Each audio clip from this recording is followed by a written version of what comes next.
Awesome. So we're here today to sample the stormwater outfalls around town.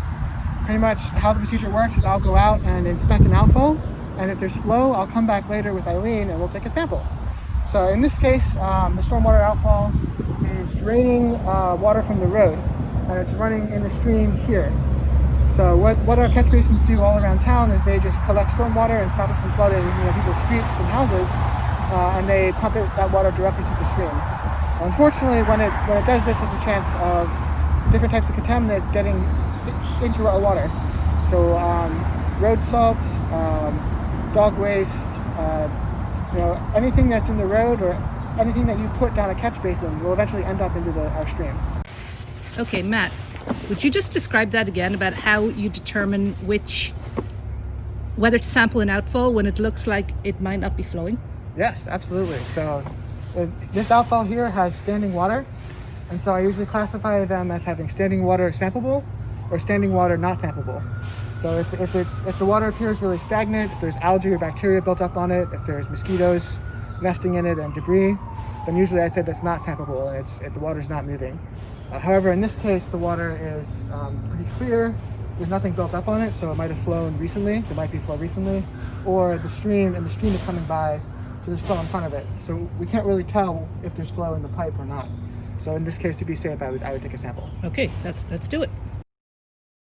So this is a YSI Professional Plus. It measures several different parameters, including dissolved oxygen and conductivity, as well as the temperature. So I'm pretty much going to just take the meter and drop it in the water.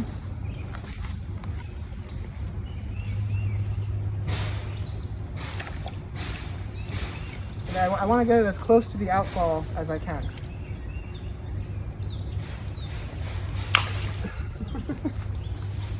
Cool. Then as it sits there, I watch the readings, wait for it to stabilize. I really want to see the conductivity at the same level. I want to see the dissolved oxygen staying relatively stable.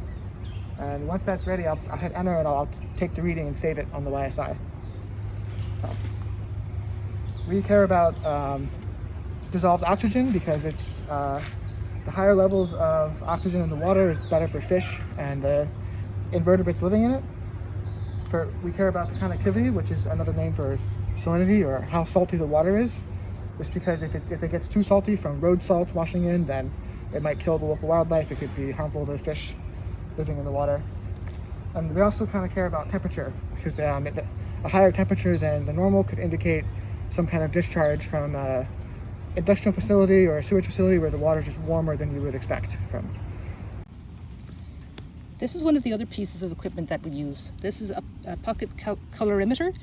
We're using this to measure the amount of possible chlorine in samples. So first we'll need to put a sample in and hit to calibrate the machine and blank it out.